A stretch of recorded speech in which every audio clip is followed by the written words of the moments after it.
Hello friends, this is Chandan. Welcome to my channel. तो आज हम लोग बात करेंगे कि ये जो रशिया ने एनेक्स कर दिया ना डोनेट्स्क और ये जो लुकानस्क है, तो और सॉरी फॉर द प्रोनाउंसिएशन, तो थोड़ा बहुत मेरा प्रोनाउंसिएशन हो सकता है गलत है। तो इसको रिकॉग्नाइज कर दिया। तो हम लोग आज बात करेंगे कि इसको एक्चुअली किया क्यों है रशिया ने।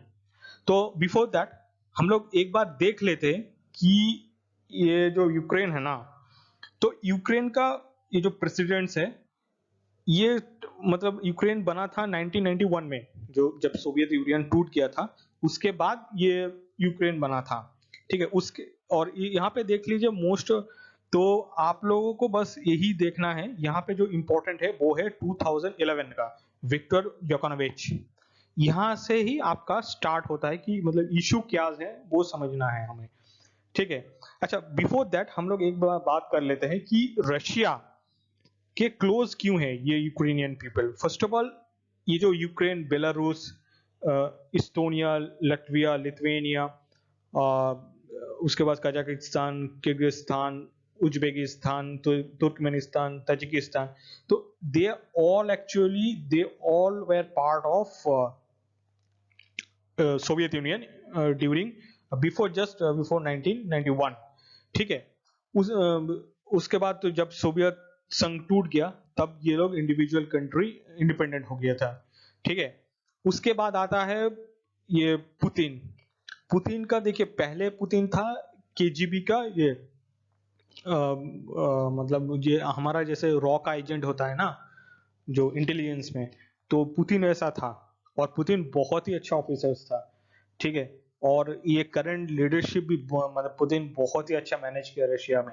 रशिया में शायद पुतिन ना होता था ना आज, तो रशिया आज भी बहुत मतलब यूएसए तोड़ देता रशिया को भी, और भी बहुत ज्यादा पार्टों में। और उसके बाद और एक थर्ड पॉइंट आप बोल सकते हैं कि हेट फॉर यूएसए। आपको पता होगा कि जर्मनी टू वर्ल्ड वॉर 2 में रशिया पे अटैक किया था, तब चेचेन फोर्स ने रशिया के साथ दिया था।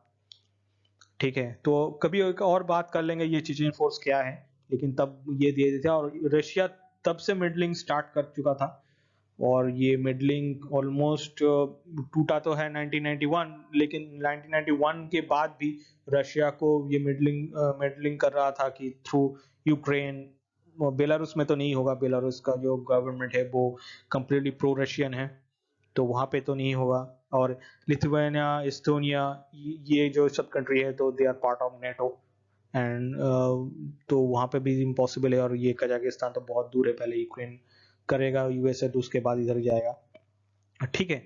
और और एक चीज है कि यूए मतलब ये जो रशियन पीपल को यूएसए कभी भी मतलब ये वाइट डिस्क्रिमिनेशन करके रखता है, मतलब वाइट रेसिज्म है।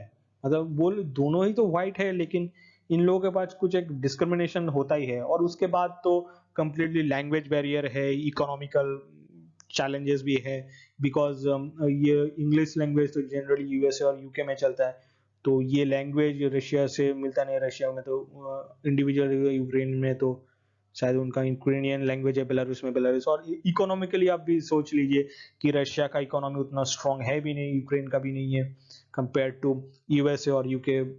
तो ये भी एक रीजन हो सकता है। तो ये सब रीजन भी है कि जब मतलब कंप्लीट डिस्क्रिमिनेशन के लिए। अच्छा, तो अब आ जाता है ये विक्टर योकोनोविच।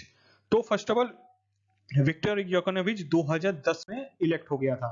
और आपको हैरानी होगा कि ये जो इलेक्शन था ना, ये फेयर इलेक्शन था। और ये कंफर्म भी कर चुका है कि वेस्टर्न मीडिया, यूएसए सब बोल रहा था कि ये इलेक्शन सही है।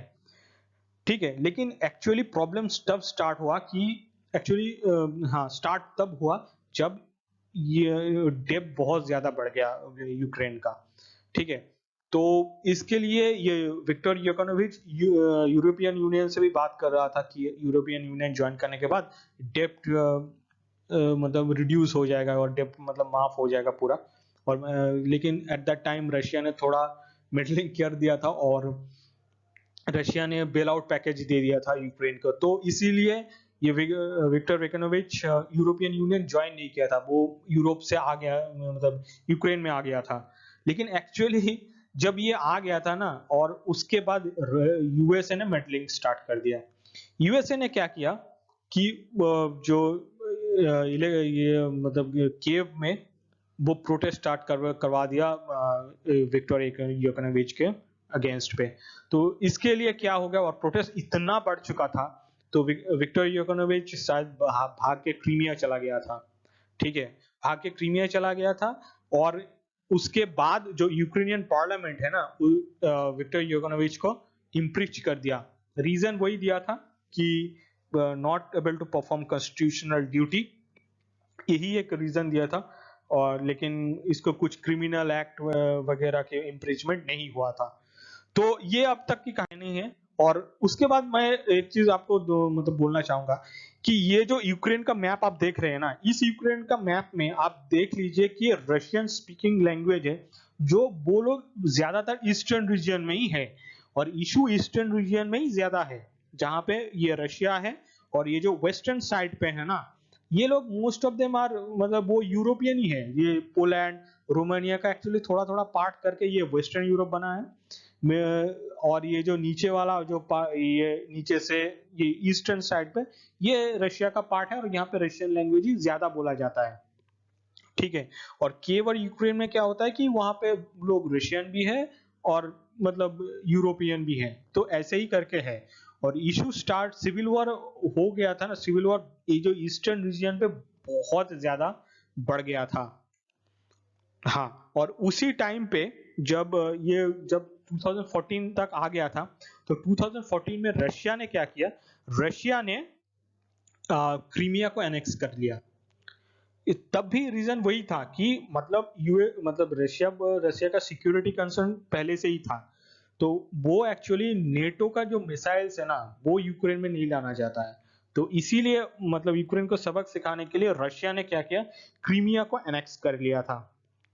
ठीक है, क्रीमिया को एनेक्स कर लिया था। और ये यहाँ पे जो सिविल वॉर चल रहा था ना, ये लुहांस्क और डोनेट्स्क में, यहाँ पे भी थोड़ा बहुत एक इंडिपेंडेंट गवर्नमेंट स्टैब्लिश करना स्टार्ट कर दिया था। हाँ, ये रशिया ने किया था तब, to prevent NATO to deploy their missiles in Ukraine. तो ये ऐसा किया था। ठीक है। तो ऐसा किया था कि ये हुआ था जब जुकोनोविच भाग के चला गया था इसे यूक्रेन में, ये सॉरी रशिया के क्रीमिया में। तो अभी अभी तो लेकिन इंटरनेशनली वो यूक्रेन का ही पार्ट है। ठीक है। तो जब और उसके बाद एक नया प्रेसिडेंट आ गया था, लेकिन एक्चुअली जो एथेंस राइट्स है वो चल रहा था। ठीक है। उसके बाद ये रीजन थोड़ा आप देख लीजिए। ये जो रीजन है ना, इस रीजन पे एक्चुअली मेन इश्यूज है। और जब सिविल वॉर बहुत ज्यादा बढ़ गया था, तब क्या किया था रशिया, यूक्रेन और ये जो डोनेट्स्क और लुहांस्क का एक कुछ इंडिपेंडेंट गवर्नमेंट था, वो लोग, और ये जो organization for security and cooperation, ठीक है, ये मैं आपको बोल दूंगा कि क्या है। तो ये तीन चारों मिलके एक मीन्स एग्रीमेंट साइन किया था। अब मीन्स एग्रीमेंट क्या है, मीन्स एक्चुअली मीन्स कहाँ है, वो है बेलारूस का कैपिटल है मिन्स। तो मीन्स एग्रीमेंट साइन किया था, जहां पे वो बोला था कि अच्छा सीज फायर कर लेते, क्योंकि बहुत बड़ा इशू बन चुका है। जैसे हम लोगों का पीओके के साथ इशू है, जो पाकिस्तान ऑक्युपाइड कश्मीर है, वहां पे इश्यूज है कि हम लोग अभी भी वो सीज फायर है, ऐसे बॉर्डर तो कुछ डिक्लेयर है नहीं। तो ऐसा ही कुछ वहां पे हुआ था। और इसके होने के बाद वो मिन्स्क वन एग्रीमेंट है ना, उसके बाद भी ये इशू सॉल्व हो नहीं रहा था, तो वो फेल हो गया था। ठीक है। उसके बाद मिन्स्क टू एग्रीमेंट साइन हुआ 2015 में।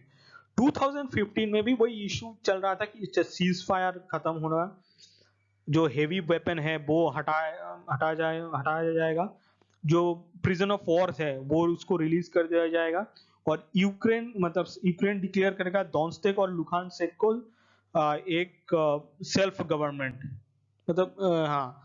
और बट दे मतलब लुहांस्क एंड डोनेट्स्क वो यूक्रेन का ही पार्ट होगा, ये ऐसा वो मतलब मीन्स एग्रीमेंट 2 में साइन हुआ था, जो रशिया, यूक्रेन और ये एक मतलब मिडिल गवर्नमेंट एंड ओएससी जो ऑर्गेनाइजेशन ऑफ सिक्योरिटी कोऑपरेशन है, इसके बारे में।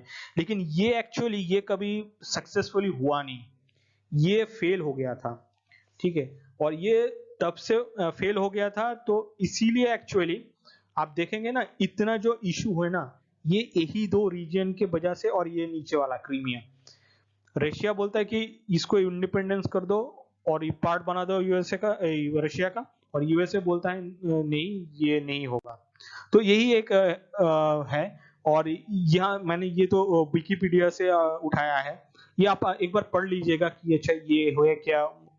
अदरवाइज मैं तो इसको कंप्लीटली बोल चुका हूँ, मुझे लगता नहीं कि आपको देखने का जरूरत, but for your reference you can use it. ये मीन्स एग्रीमेंट है, और मान मीन्स एग्रीमेंट 2 को थोड़ा ध्यान से पढ़िएगा, और 2 को पढ़ के जो हमारा जो इशू है ना जम्मू कश्मीर में पीओके के साथ, वो ऑलमोस्ट सेम ही है। जैसे हम लोगों का जो पीओके का जो इशू है ना, वो भी यूएसए ने क्रिएट किया था, ये भी सेम थिंग्स यूक्रेन में कर दिया था यूएसए ने रशिया के अगेंस्ट पे, और हम लोगों के अगेंस्ट में तो पाकिस्तान पहले दिन से ही है। और मैं ये जो बोल रहा था ना कि organization of security and cooperation in Europe, ये बहुत बड़ा ऑर्गेनाइजेशन है। देख लीजिए, ये रशिया है, ये इधर ये कजाकिस्तान है, ये उज्बेकिस्तान है शायद, उज्बेकिस्तान एंटायर यूरोप तो है ही है पूरा। और ईस्टर्न यूरोप में ऑलमोस्ट हर कंट्री है, बेलारूस, रोमानिया, और इधर तो यूएस है, एंड वो कनाडा है, ठीक है। अच्छा, अभी एक्चुअली पुतिन चाहता क्या है यूएसए से? सो फर्स्ट ऑफ ऑल, जो डीन्यूक्लियराइजेशन पार्ट है यूक्रेन से, वो हटाना है। बहुत मतलब ये तो एलिगेशन है, कंफर्म रिपोर्ट तो कुछ है नहीं कि रशिया बोल रहा है कि जो मतलब यूएसए ने यूक्रेन में बहुत न्यूक्लियर वेपन सेल किया या इंस्टॉल कर दिया था। तो ये एलिगेशन है, I am not sure. Second, USA developing bio weapon in Ukraine.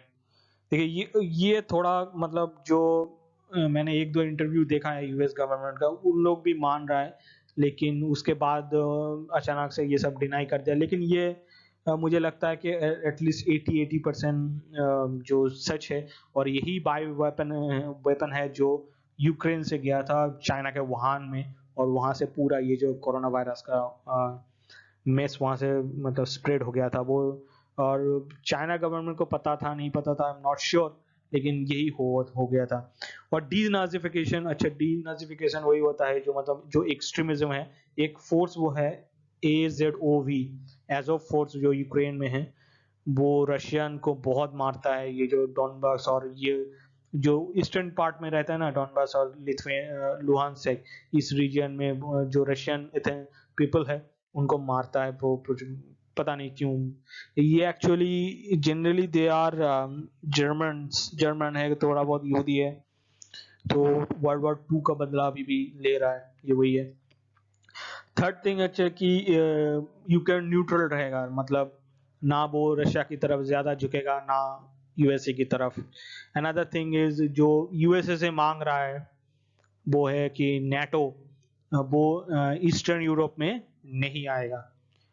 तो यही है, और तो मुझे लगता नहीं कि और कुछ बहुत इंपॉर्टेंट है, बस। Thank you friends for watching my video. और एक चीज मैं बोलना चाहता हूँ, प्रीवियसली जो मेरा G7 का वीडियो था ना, उस वीडियो में मैंने ऐसे बोल दिया था कि रशिया बहुत पहले से ही G7 का पार्ट था, लेकिन ऐसा नहीं है। G7 जब इनिशियली बना था, जो ऑयल क्राइसिस हुआ था ना 1973 थे, तब से वो बना था, लेकिन at that time Russia part नहीं था, रशिया बाद में मेंबर बना। और रशिया को निकाल दिया था 2014 में, जब रशिया ने क्रीमिया को एनेक्स कर लिया था, तब उसको निकाल दिया था। और ये थोड़ा आप उस जो वीडियो में मैं उसको डिलीट नहीं करना चाहता हूँ, बस उसमें थोड़ा आप ये ऐड कर लीजिएगा। And thank you again for watching my video. Best of luck and God bless you my friends, thank you.